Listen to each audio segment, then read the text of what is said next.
PTV, Telebisyon ng Bayan.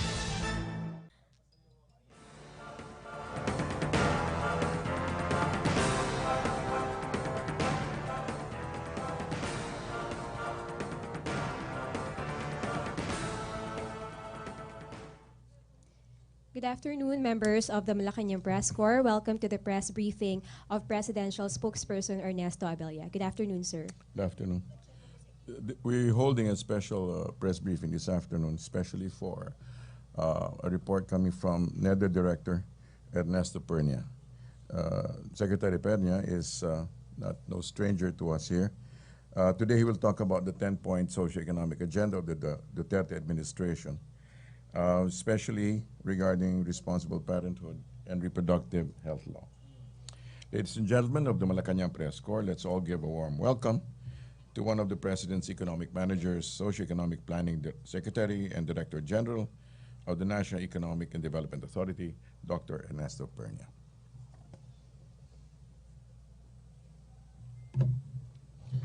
Good afternoon, Secretary. Thank you, Secretary Abella. And good afternoon to all of you, and Happy New Year. And I'd like to wish you salud, amor, felicidad y dinero in el año nuevo.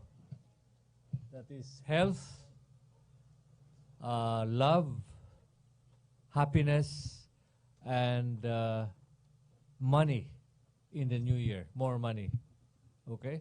So I hope that will happen to all of us. I am with the Executive Director of the Population Commission on Population, Dr. J.P. Perez is here. And he is, as you know, POPCOM is an agency that's involved in not only advocacy, but also in helping implement the responsible parenthood and reproductive health law of the government.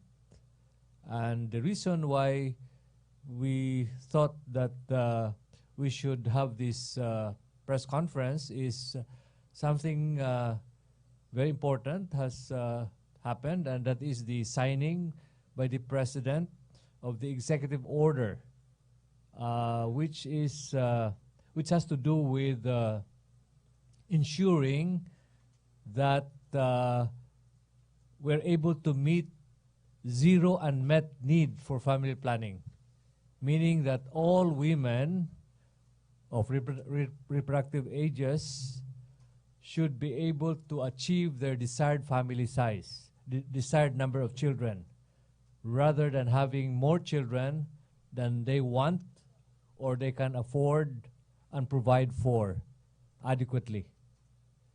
And that is exactly the essence of the RP, Responsible Parenthood and Reproductive Health Law, RPRH law for short. And the reason why this is a very important development is that the RPRH law, important provisions of the RPRH law has been stymied by the issuance of a TRO by the Supreme Court. And the TRO was issued on the petition of so-called pro-life groups. Pro-life groups meaning that they're really conservative groups. They keep saying that contraception or family planning or the reproductive health law is abortifacient. It's anti-life. But of course, we in the government we think differently. Just the opposite. We feel that it is pro-life, pro-women, pro-children, and pro-economic development. So the link between family planning or the implementation of the RPRH law is critical. The link between family planning and economic development, socio-economic development, is quite intimate. So, and if we don't implement the RPRH law fully, which was declared by the President during the SONA, then we are going to be unable to meet our poverty reduction target from 22% now, 21.6% to be exact.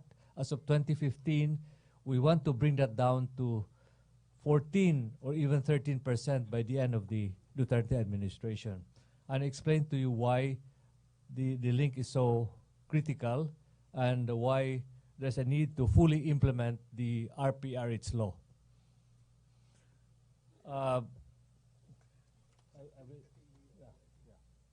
So the EO was just signed the other day. It's Executive Order number 12.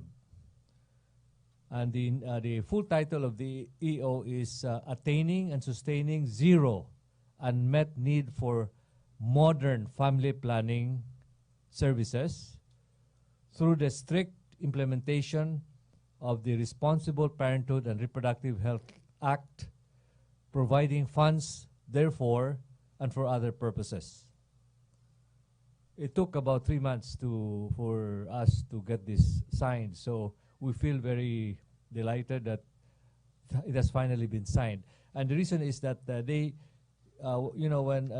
EOs have to undergo very close scrutiny by the legal department of Malacanang, so that nothing is left, nothing doubtful or nothing controversial or nothing unconstitutional is in the EO. So I'd like Dr. Perez to also, participate in this press conference. So I'll just start it, and then I will ask him to say his piece, because he is the one really on the ground in terms of implementation. POPCOM is co-chaired by the NEDA and the Department of Health. Secretary Ubial wanted to be here, but she has this engagement in Baguio. And maybe some other time he will also talk with we'll have a conversation with the press in terms of actual implementation, because they are the ones who deliver the service. Okay, that is the...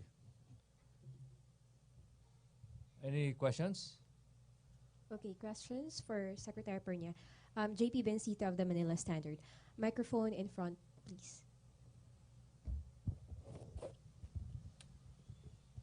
Sir, good afternoon. Sir, in terms of the coverage and scope of the EO, ano po yung magiging ma-access ng mga kababayan natin in terms of RH or reproductive, responsible parenthood methods? Ano po yung mga pwedeng ma-avail na services? Well, the EO is really for modern family planning services, modern contraceptives to be adopted by women of reproductive age. As I've said, in order for them to achieve their desired number of children. And this also requires adequate budgetary support from the government. Because this is going to be a free. This will be at no cost to the users of or the acceptors of contraceptives. Sir, when do we expect this, with the signing of the EO, sir, when do we expect this to reach the ground, sir, yung mga services na you've mentioned earlier? Well, the RPRH law was approved by Congress on December 12. I think it was December 12 or 20, something like 2012. So that was about, 4 years ago. Then it got stymied because, not again, but to begin with, the so-called pro-life groups submitted a petition to the Supreme Court that it is anti-life. It is pro-abortion. So, and then the Okay.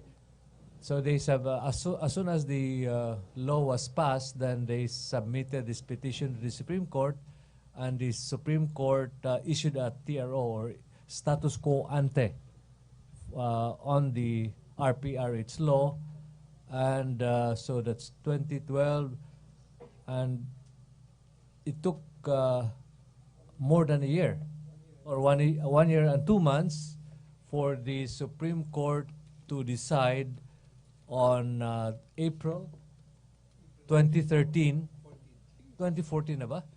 2014, that the RPRH law is not unconstitutional, although there were certain provisions that were stricken out by the Supreme Court. But in essence, the decision of the Supreme Court was that the RPRH law is not unconstitutional. So that's why, starting on April 2014, we were supposed to, the government should already have implemented the law in full. But then 2015, June 2015 was another petition submitted by the pro-life groups, so-called pro-life groups, and the TRO was imposed by the Supreme Court. So until now, the TRO is still there. But with this EO from the President, we hope that the Supreme Court will act expeditiously in terms of lifting the TRO. And in fact, with the EO, some there might be some municipalities or local governments that can get around the TRO by letting NGOs implement implement the RPRH law. Next question. Because the private sector is not covered by the TRO. It's just the government agencies. So in fact, there's some implementation of the RPRH law, but it's very limited. Okay. Tia of Rappler. Secretary, given the standing TRO, what are exactly the ways by which the government or agencies can go around, as you say, the TRO? And isn't this running counter to the separation of church and state when you have the executive branch issuing an order that the Supreme Court has already said, they have given another order contrasting to this EO? Isn't this sort of a challenge to the SC decision on the law? It is not, it's just telling the public, including the Supreme Court, that the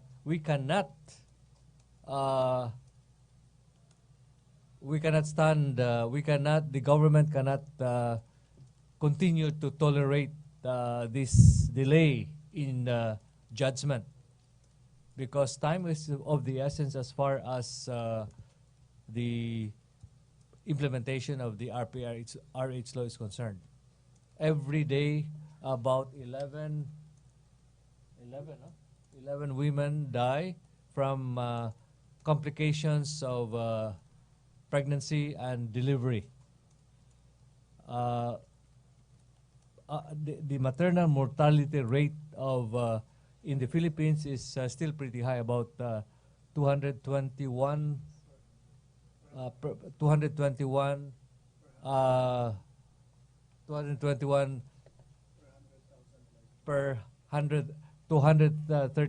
maternal deaths per 100,000 live births, which is the target as far as the Millennium Development Goals was supposed to be 52.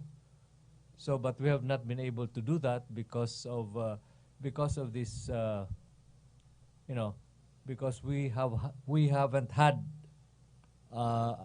family planning implemented for a long time already.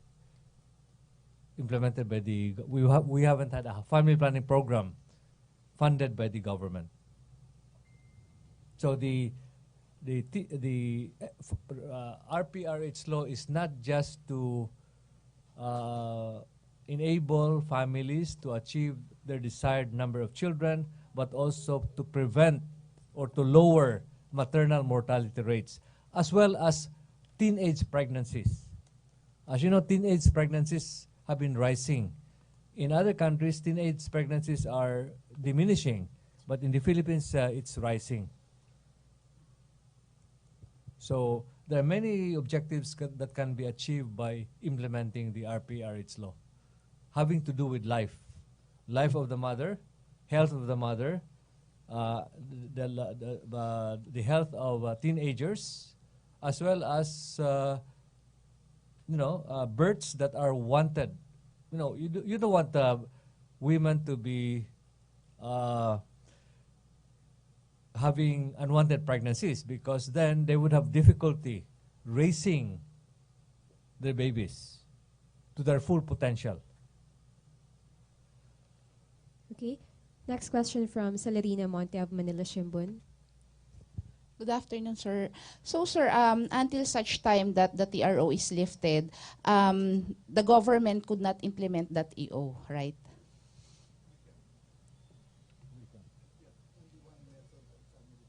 Yes.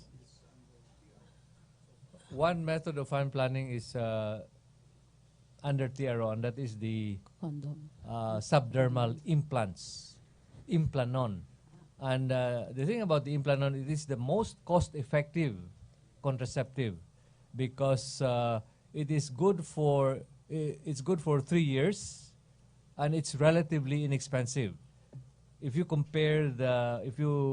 reckon the fact that it is effective for 3 years, and it's just a once-off cost in the initial, when it's implanted, then it's really the most effective. And the women don't have to be conscious.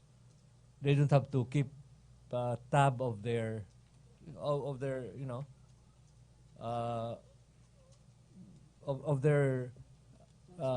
fecundity, period of fecundity. Yeah. So, sir, how about yung condom, di ba? This is part of the TRO yata rin? No, condoms and pills are covered to the extent that, the Supreme Court, if the Supreme Court doesn't leave this TRO, then the supplies, the authority of FDA, or as well as those who can import pills and condoms and IUDs, will not be able, will gradually expire.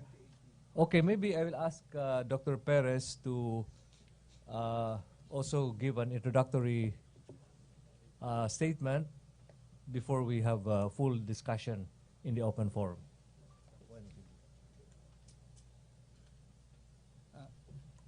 Thank you, Sec. Pernia. The executive order as issued by the President was reviewed thoroughly by the legal department, by the different agencies that will implement it, and it will not be contrary to the TRO of the Supreme Court. The TRO of the Supreme Court only covers the use of the subdermal implant as mentioned by Secretary Pernia. The other contraceptives are affected, will be affected over time if the Supreme Court does not lift the TRO, because contraceptives have a license to be marketed that is issued by the FDA. Now, over time, over the next 3 to 4 years, those licenses will expire unless the Supreme Court lifts the TRO. The government will be left with methods like tubal ligation, vasectomy, and the natural family planning methods. So the modern methods, of which we call artificial methods, might have problems. Now, right now, we're still able to use all the methods. And the President is calling on the 3 major agencies, DOH, DILG, and POPCOM, to assist local governments in implementing this responsible parenthood reproductive health law by mapping out and identifying the women who have a need for family planning. So there is a plan to, in the next 6 months, for local governments to go out in the field to do house-to-house visits, identify those in need of family planning, working with all these agencies. And probably over the next two years, the President is asking the agencies to support at least the 2 million women in the poorest sector so that they can get family planning services. And over the rest of the administration to reach at least 6 million women. These are the women who have unmet need for family planning. And which is why it is urgent that this executive order be implemented as soon as possible, because it's really a tall order to reach 6 million over the next 6 years of this administration. And if we're able to do that, as Secretary Pernia was saying, we will be able to achieve, we will be able to approach the contraceptive prevalence rate of 65%. That means 65% of women using family planning. Right now, it's still around 40%. So that is the gap we must address through this executive order. And hopefully, the executive order will be heeded by local governments, by civil society will support it, and all the major agencies of governments will be mobilized through this executive order. Sir, do you see any worst case scenario just in case the Supreme Court continues with that TRO? Kasi you're saying that the permits would expire. Yes. Last year, because the TRO has been in place for 1.5 years, since June, as the Secretary mentioned. So 15 contraceptives have been left out of the market officially because their CPRs or certificates of product registration expired. This year, another 15 will expire. So by 2018, there will be only 1 or 2 contraceptives left in the market unless the Supreme Court lifts the TRO. So the Secretary of Health, through the Office of Solicitor General, filed a motion for reconsideration last October. And because of this motion for reconsideration, the decision is now, we're now awaiting for the final decision on the Supreme Court, whether they will ask the government to really recertify all the contraceptives. So right now, we're still able to implement the entire program except for the one method, while there is a motion for reconsideration. Sir, last question. How much is the budget allotted for this particular, in the implementation of this EO? And does the 2017 budget already include this budget in this EO? Yeah, the Department of Health submitted a budget of over 200 million for contraceptives to Congress. And I believe they got an increase up to 600 million, but probably DOH can verify that. Of course, the entire budget of the Commission on Population is focused on population development, and 60% of our field budget will be focused on implementing the RPRH law. We have a budget around 400 million. So, and I guess other agencies like the Department of Education are implementing the comprehensive sexuality education. The SWD is supporting the program as well. Commission on Women, National Youth Commission, and these are other agencies that are contributing. Okay, I'll ask 3 questions. Tina Mendez of Philippine Star, Henry Udi, and then AC Nichols. Good afternoon, sir. Please correct me if I'm wrong, that our population annual increase is 2 million a year. based on the projections of the Philippine Statistical Authority, our population this year will increase by 1.6 million. Sir, if this EO is fully implemented, how will it impact yung population growth natin? How will it slow down the population rate? Well, over time, I think right now the population growth rate is around 1.7, and because we have 100 million, over 104 million population right now, that results to around 1.6 million added every year.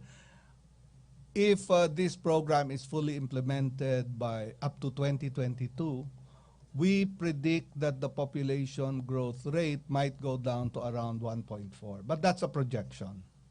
And that means 65% women using family planning methods. And the 65% of women are women who actually want family planning but are not able to practice it. So we do not even need to convince women. We do not need to force anyone to have family planning because they all want, at least 2/3 of women of reproductive age who are married want family planning. Okay, Henry Uri of DZRH. Sir and Secretary, last June the President says that he's up for a three-child policy. Ano ho? May binabanggit siya na 3 is enough, sabi niya gano'n. Hanggang ngayon ho ba yung pa rin ang posisyon ng ating Pangulo? At napag-uusapan ho ba ito sa cabinet meeting? Well, that a specific number of children cannot be legislated. What the President was saying was to urge or to encourage families not to have more children than they can afford to take care of and provide for, such that the children will really be able to achieve their full potential. They get adequate health care, they get adequate education, and they will be better off than their poor parents when they're grown up. So that's really the logic is it's really in economics we always talk about trade-off. The family planning program will be able to make parents trade off. Will be able to make parents trade off quantity for quality. In other words, instead of having many children, I think it's better for us to have the number of children that we can afford to support in terms of education, healthcare, and other needs of the youth. So it was just a suggestion of the President? It was a suggestion. Authoritatively he's telling everyone? Yes, he has been saying that even before. I think even during the campaign, he had mentioned that in Davao we have an effective family planning program, and my encouragement to parents was not to go beyond 3 children, especially depending, of course, on the means of the parents. If you can afford 5 children, you have the choice to do that. If you have the means to support them. So it's not going to be, definitely, it's not likely to be a law or a mandate or an EO, not even an EO from the President. Pero kung kayo po ang tatanungin sa gobyernong kasalukuyan, so ipinapayo ninyo na hanggang 3 lamang ang dapat maging anak ng isang mag-asawa? Hindi naman papayagan.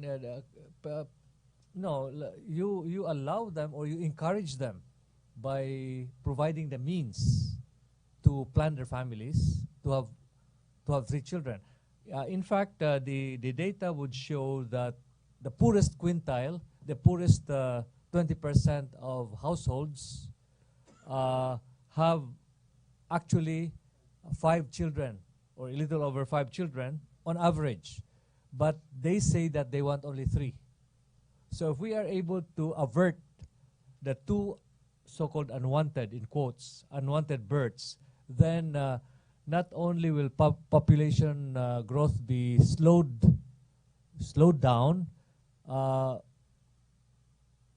the fewer children that poor families bring into this world can be better educated, better can be given adequate health care, and when they grow up, they will be productive citizens, and probably instead of the vicious cycle of poverty, parents having children who will grow to be poor parents when they become parents.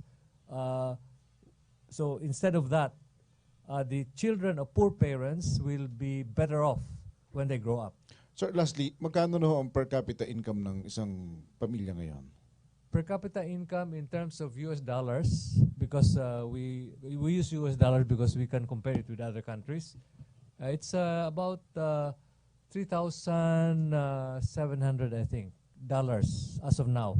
But that's a gross average, because as you know, income inequality is pretty high. So there's income is unequally distributed across families.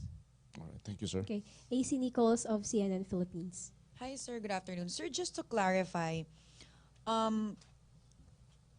what the EO primarily will do is it will allow for LGUs and other concerned agencies to be mobilized and to map out or reach out to women who do not have access to family planning. But in terms of yung dun sa grant of certification or recertification of contraceptives, which is being stopped by the TRO, the EO will not have anything to do with that. No, the EO will, the EO will not have an immediate effect on the certification, because the certification is still valid for another year or so. But after that, then if the TRO is not lifted, then those who can import contraceptives will be prevented from importing, such that women would be limited to so-called family planning natural family planning program, which is very ineffective or unreliable, as you know. So when that happens, what can the EO do when that happens, when the contraceptives are not coming in anymore? I mean, what's the main point of the EO? The point of the EO is really to allow a wider implementation of the RPRH law, not necessarily by government agencies, but by NGOs and people's organizations. And there's a way of there are donors that can help provide contraceptive supplies that may not be implementable by the government agencies, but can be implemented by private sector agencies. But will the EO be able to go around the TRO? Yeah, well, it depends on the creativity of local government executives. If they're imaginative and creative, they can find ways of implementing the RPRH law despite the TRO. And the other thing that the TRO will achieve will be to motivate, to urge, to even pressure the Supreme Court to stop dilly-dallying on this TRO. A year and a half is too long a wait. I don't know why the Supreme Court cannot act more swiftly. I mean, it's a wonder, a simple matter, and in fact, it has already been declared not unconstitutional, and yet you listen to this small noisy minority. So it's really a tyranny of the minority, what's happening here. This small, noisy minority is being listened to vis-a-vis the majority who want the RPRH law. I mean, the surveys have shown that. Pulse Asia, SWS, 70 to 80% of adult Filipinos want family planning. They want the RPRH law. Okay. Thank you very much. Yes, sir. Let me just, Dr.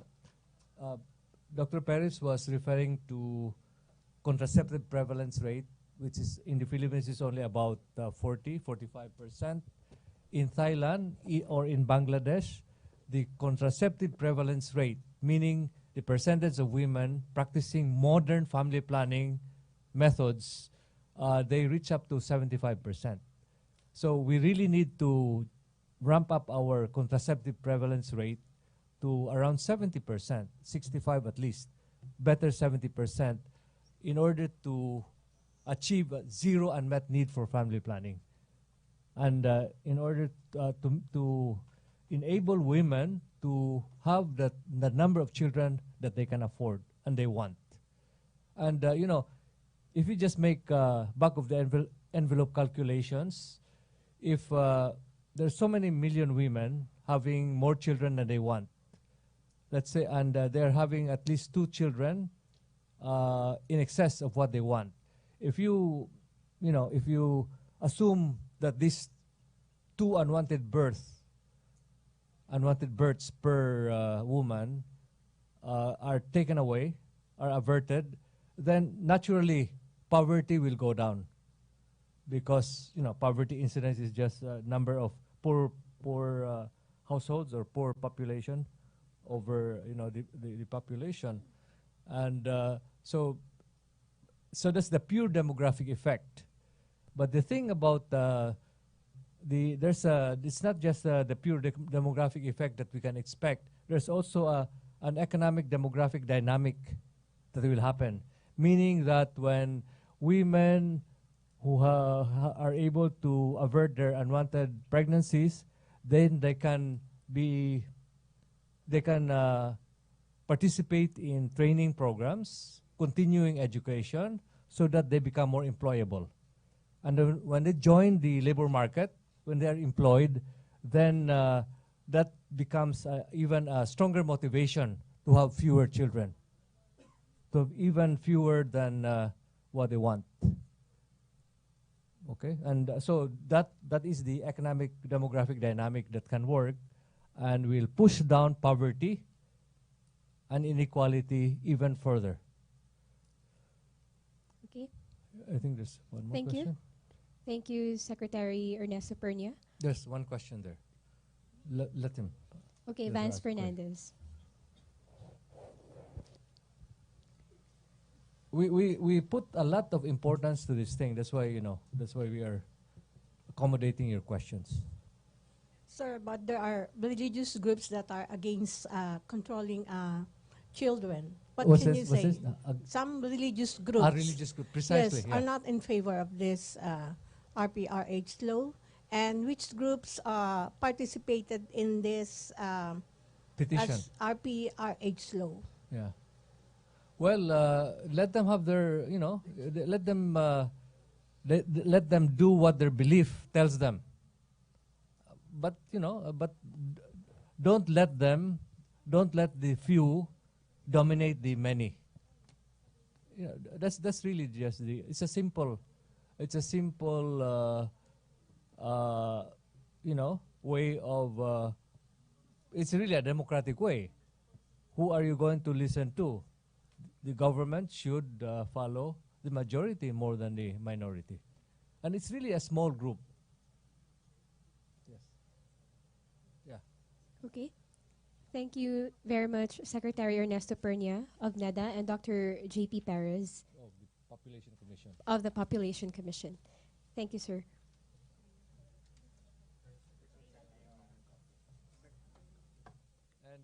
And